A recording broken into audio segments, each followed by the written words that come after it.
Assalamualaikum warahmatullahi wabarakatuh. Salam jumpa dengan Suluh Berkah Channel. Kali ini liputan khutbah Idul Adha di Masjid Abdurrahim Lanut Mulyono, Juanda. Sebelum Anda melanjutkan menonton channel ini, jangan lupa subscribe, like, dan komen untuk keberlanjutan dari tali silaturahim kita. Selamat menyimak dan menyaksikan.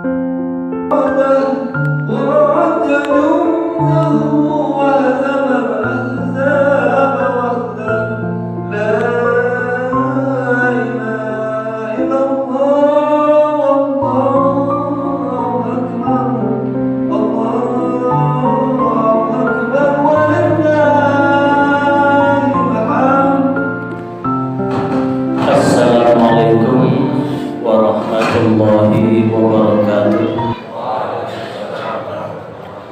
Allahu Akbar, Allahu Akbar, Allahu Akbar, Allahu Akbar, Allahu Akbar, Allahu Akbar, Allahu Akbar, Allahu Akbar, Allahu Akbar kabira, walhamdulillahi katsira, wa subhanallahi bukratan wa asila. Allahu Akbar, walillahil hamd. Alhamdulillah, alhamdulillahilladzi hadana lihadza wa ma kunna linahtadiya laula an hadanallah. Asyhadu an la ilaha illallah wahdahu la syarikalah, wa asyhadu anna Muhammadan abduhu wa rasuluh. Allahumma salli wa sallim wa barik ala sayyidina Muhammad wa ala alihi wa ashabihi wa man irtadah. Amma ba'd, fa ya ibadallah, usikum wa iyaya bitaqwallah, faqad fazal muttaqun. Wa'lamu anna Allah ta'ala farada alaikumul hajja ila baitil haram wa'muril muslimin bil ijtama'i inda dinihim mutahhir yu'addu ma wajaba alaihim wa yantafi'u min hadza ijtima'il 'am bainal muslimin fi taqwiyati dinihim wastilahi dunyahum fi quwwatihim wattihadihim. Allahu Akbar, Allahu Akbar, Allahu Akbar.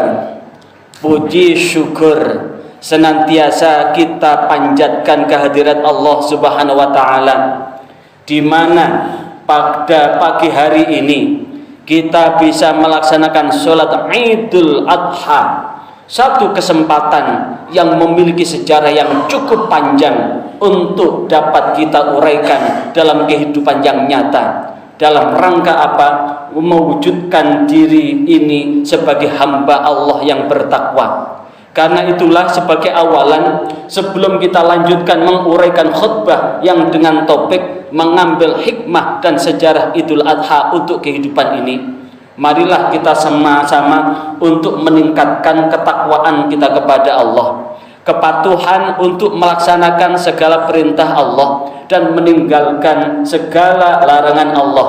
Karena hanya dengan ketakwaan ini, diri kita sebagai manusia tetap inna akramakum indallahi atqakum. Orang yang paling mulia di sisi Allah adalah orang yang paling bertakwa. Maka wujud inilah harapan kita akan tersertakan buat hidup dan kehidupan kita, sehingga terbentanglah ridha Allah buat diri kita, istri kita, dan anak turun kita untuk mewujudkan keluarga yang selamat dunia hingga akhirat dalam ridha Allah. Allahu Akbar, Allahu Akbar, walillahil hamd. Sejarah yang panjang berkaitan dengan Idul Adha. Idul Adha itu id berarti kembali, adha penyembelihan. Peristiwa udhiyah, peristiwa pengorbanan, sekali lagi peristiwa udhiyah dan peristiwa pengorbanan. Al-Quran telah mencatatkan ada dua peristiwa penting tentang sebuah pengorbanan. Yang pertama, adalah pengorbanan yang dilakukan oleh putra Nabi Adam alaihissalatu wassalam yang saat itu dilanda konflik yang berkepanjangan, yaitu Qabil dan Habil. Yang kedua adalah nilai pengorbanan dari Nabi Ibrahim alaihissalatu wassalam dan Nabi Ismail alaihissalatu wassalam. Allahu Akbar, Allahu Akbar, walillahil hamd. Apa yang dapat kita petik? Tercatat dalam sirah Nabawi bahwasanya Nabi Adam alaihissalatu wassalam memiliki anak. Setiap kelahiran lahir putra dan putri. Setiap lahir putra dan putri. Dari Nabi Adam yang tidak lahir dengan putra putri hanya Nabi Sis. Di antara putra dan putri itu tersebutlah Qabil.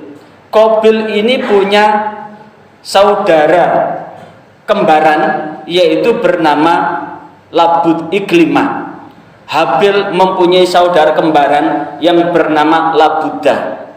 Namun paras kecantikannya lebih cantik Iklimah dibandingkan dengan Labudah. Atas dasar pertimbangan fisik itulah maka kemudian Qabil menginginkan, dia ingin menikahi saudara kembarannya yaitu Iklimah, tidak mau menikahi adiknya yang bernama Labudah. Dan inilah yang kemudian menjadi pergolakan seorang manusia di dalam rangka memilihkan jodohnya, memilih jodohnya dengan parah yang cantik. Dan itulah yang kemudian bertentangan dengan syariat dari yang diturunkan kepada Nabi Adam. Karena syariat ketika belum ada manusia kecuali Nabi Adam dan Hawa bersama anak turunnya, maka syariatnya adalah kakak menikahi adik, adik menikahi kakak secara timbal balik.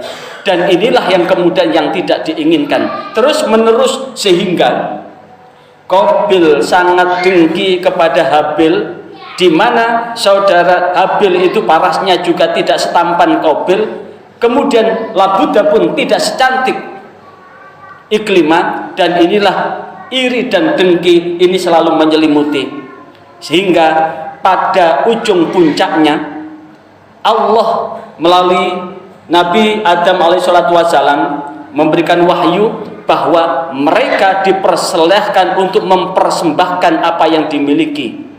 Di saat itulah yang kemudian Qabil yang seorang petani yang bercocok tanam, menanam di bumi ini, sementara Habil adalah satu orang peternak yang memelihara kambing, dan kemudian kedua-duanya mempersembahkan. Qabil mempersembahkan banyak sekali, tapi memilih yang jelek-jelek. Sementara Habil hanya mempersembahkan satu ekor kambing gibasnya, tapi dipilihkan yang paling bagus, yang paling besar, yang paling baik di antara mereka, di antara yang dimilikinya. Dan itulah yang kemudian di pengorbanan ini Qabil mengorbankan dengan penuh nafsu, iri, tamak, rakus dan serakah, sementara Habil semata-mata mengharap ridha Allah. Dan inilah yang kemudian diabadikan di dalam Al-Quran surah Al-Ma'idah ayat 27 dan ayat 28. A'udzu billahi minasyaitonir rajim. Watslu 'alaihim naba'a bani Adam bil haqqi idz qarraba qurbana fatuqbila min ahadima wa lam yutaqabbil min al-akhar qala la aqtulannak. Watslu 'alaihim, ceritakanlah kepada mereka kisah kedua putra Adam, yaitu Habil dan Qabil. Menurut yang sebenarnya, ketika keduanya mempersembahkan korban, idz qarraba qurbanan, ketika mereka mempersembahkan kurbannya, fatuqbila min ahadihima, maka diterima salah satu dari korban itu, yaitu korbannya Habil.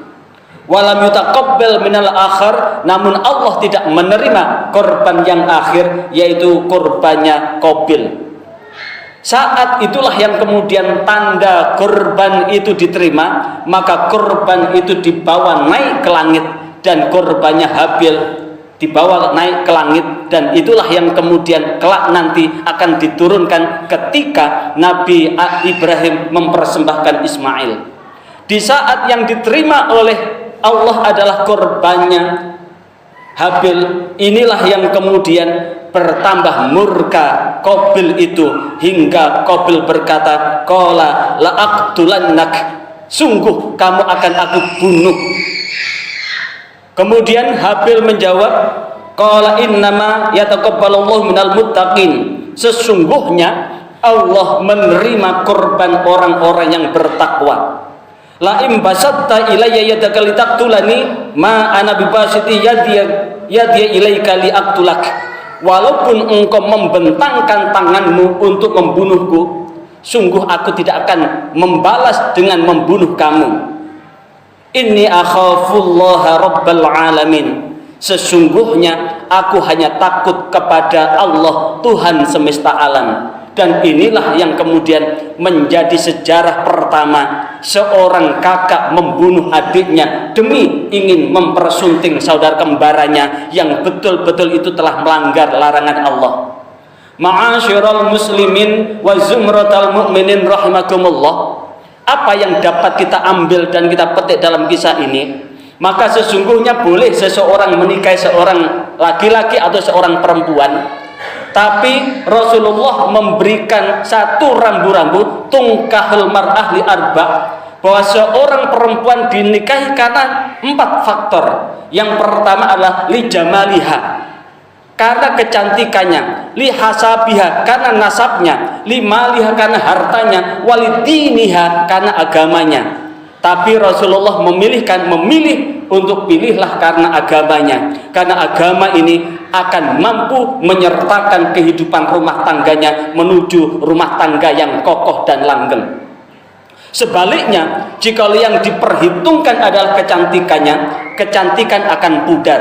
Jika yang diperhitungkan adalah nasabnya, walaupun dia putra raja tapi punya akhlak yang tercela, maka inilah yang sesungguhnya orang yang mulia di hadapan Allah, bukan Habib Habibah, bukan Sayyid Sayyidah, bukan orang yang dibangga-banggakan dengan kehabibannya, tapi yang paling mulia di sisi Allah adalah orang yang paling bertakwa. Inilah yang ditegaskan oleh Allah. Karena itulah wujud ketakwaan ini akan nampak pada sosok Habil. Dia mampu merelakan jiwanya jikalau itu memuaskan saudaranya. Allahu Akbar, Allahu Akbar, walillahilham. Contoh yang kedua adalah contoh yang dinampakkan oleh Allah kepada sosok Nabi Ibrahim alaihissalatu wassalam, di mana Nabi Ibrahim sekian tahun belum punya anak. Disebutkan di dalam tafsir Ibnu Katsir, baru di usia 86 tahun Nabi Ibrahim punya anak.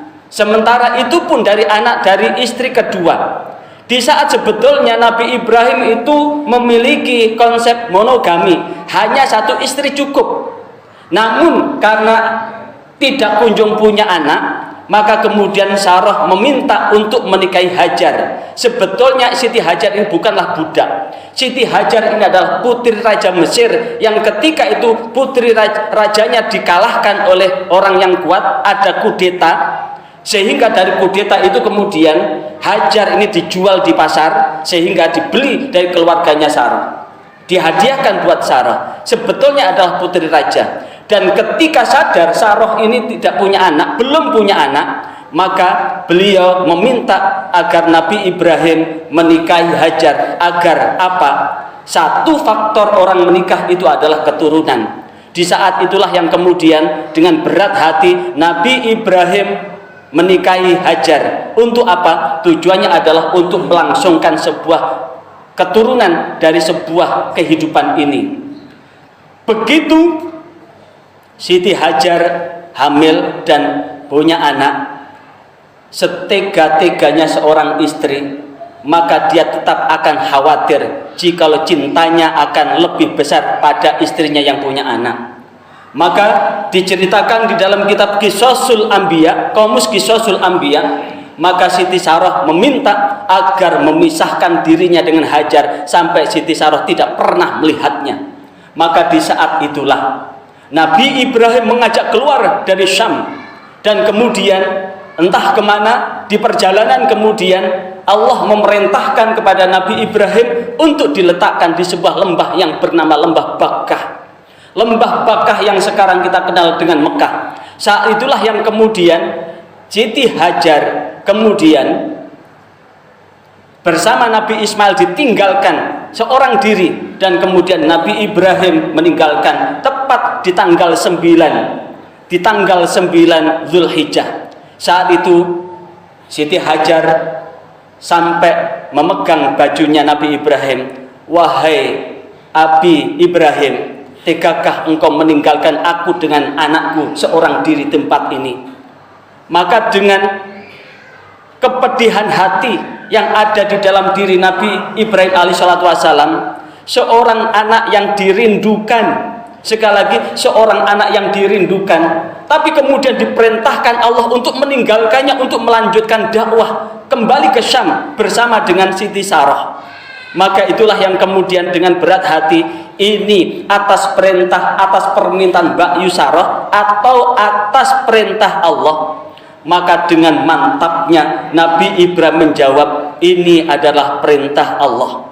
Di saat itulah yang kemudian Siti Hajar menjawab, araftu hadza min Rabbi, aku paham, aku tahu bahwa ini adalah dari Tuhanku Allah. Maka di saat itulah Siti Hajar betul-betul merelakan kepergian dari Nabi Ibrahim yang entah berapa tahun lagi akan kembali.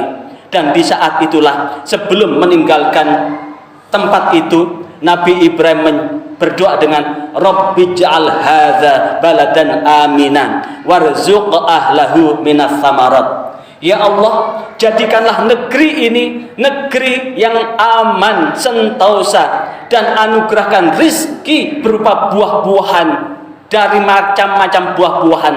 Tepat sekali bahwa Makkah dengan Masjidil Haram adalah satu-satunya kota yang teraman. Pencurian tidak ada, orang berdagang ada panggilan sholat ditinggal, tidak ada satupun yang mencuri. Padahal jika kemudian orang mau mengambil dengan seenak-enaknya, buah-buahan, makanan apapun tersaji semuanya, dan harganya pun tidak kalah miring dibandingkan dengan harga di tanah air. Ini menunjukkan, dan di situ juga ada rizki apa? Beberapa saat kemudian Allah menumbuhkan namanya Zam-Zam. Inilah yang kemudian saat kemudian di dalam kitab Mishkatul Anwar 13 tahun kemudian Nabi Ibrahim baru akan kembali. Saat dalam perjalanan di tanggal 7 Nabi Ibrahim bermimpi, diperintahkan untuk menyembelih putranya. Di tanggal 8 mimpi lagi, diperintahkan untuk menyembelih putranya. Dan inilah di tanggal 8 itu Nabi Ibrahim mulai berpikir, apakah ini perintah Allah atau hanya bujuk rayu iblis semata, bujuk rayu setan semata. Dan inilah di saat berpikir dari kata tarawwaya tarawwayu tarwiyatan, sehingga tanggal 8 ini disebut dengan hari tarwiyah, hari di mana Nabi Ibrahim alaihissalam berpikir apakah mimpi ini atas perintah Allah atau hanya semata-mata godaan dari iblis setan.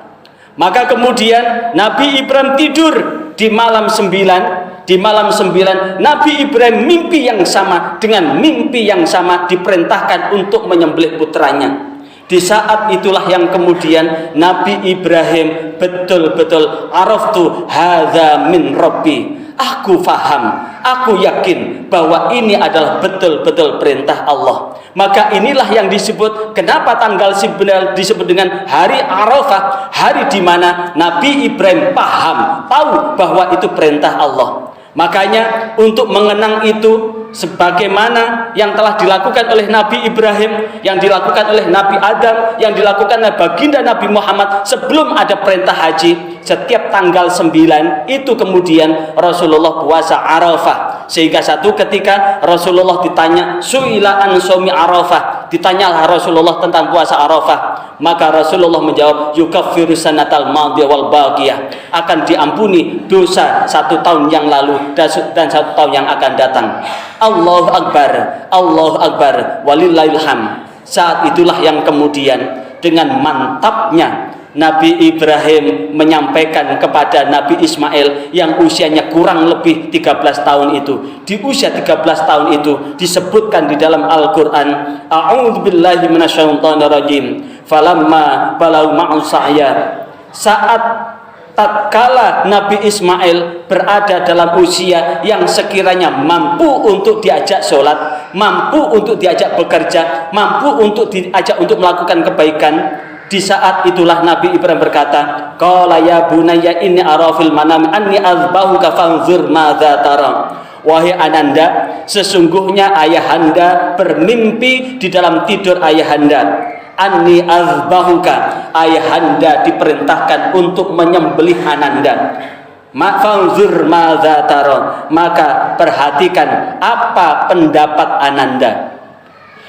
Nabi Ismail pun dengan kedukaan yang sangat mendalam. Sosok ayah yang dirindukan sejak dia dilahirkan, ditinggalkan kurang lebih 13 tahun. Dia betul-betul ingin tahu bagaimana wajah ayahandanya, bagaimana sosok ayahandanya, bagaimana kasih sayang ayahandanya. Kerinduan yang mengharu biru itu kemudian dipatahkan sedemikian rupa dengan langsung tawaran, aku diperintahkan untuk menyembelihmu, bagaimana pendapat ananda? Maka atas didikan istri yang solihah, Siti Hajar seorang yang solihah, yang betul-betul mampu mendidik anaknya walaupun ditinggal tugas seperti saat ini. Saudara-saudara dari TNI Angkatan Udara, mungkin satu ketika saudara-saudara akan meninggalkan istri, meninggalkan anak untuk tugas negara. Maka di saat itulah hadirnya istri yang solihah itu penting, karena istri yang solihah itu akan mengantarkan putra-putrinya menjadi anak-anak yang solih. Dan inilah sosok Siti Hajar yang mampu menampilkan itu, mendidik dengan baik, hingga saat ditawari, ditanya bagaimana pendapat ananda, maka di saat itulah Nabi Ismail alaihissalatu wassalam menjawab, qala ya abatif al-ma tu'mar, wahai ayahanda, apabila ini perintah Allah, kerjakanlah. Satajiduni insyaallahu minas sabirin. Sungguh ayahanda akan mendapatkan ananda termasuk orang-orang yang sabar, insyaallah, jika Allah menghendaki. Allahu Akbar, Allahu Akbar, walillahil hamd. Dari kisah ini dapat kita tarik sebuah nilai-nilai hikmah yang luar biasa. Yang pertama, bahwa hasud, iri dan dengki ini akan mematahkan seluruh kebaikan. Dan siapa orang yang hasud? Orang yang hasud adalah orang yang ada di sekitar kita, bukan orang yang jauh. Ibarat di dada kita ini ada kutu, ada panu, maka siapa yang tahu bahwa dada di perut, bawah perut kita ini ada panunya? Tentu adalah orang yang tahu bahwa dia tahu dari aurat yang dimilikinya. Maka iri dan dengki itu muncul di sekitar kita. Mungkin salah satu di antara kita yang pangkatnya cepat, sementara yang satu tidak cepat, maka yang tidak cepat ini akan iri pada yang berprestasi, dan itu akan selalu muncul. Jikalau hasud itu muncul, maka iblis akan menjadikan kita dalam kehinaan. Hingga inilah yang kemudian Rasulullah menyampaikan, iyyakum wal hasada fa innal hasada yakulul hasanat kama takulun narul hataba. Jauhkanlah kalian dari hasud, karena hasud itu akan menghabiskan, menghancurkan amal kebaikan seperti kayu yang api yang dibakar oleh kayu. Maka inilah sosok apa yang dilakukan oleh Qabil, karena hasudnya itulah yang kemudian dia membunuh saudaranya. Yang kedua adalah ketabahan, keikhlasan dan ketulusan. Itu yang dinampakkan oleh Habil di dalam berkorban. Tentu korban yang dikorbankan adalah binatang yang terbaik,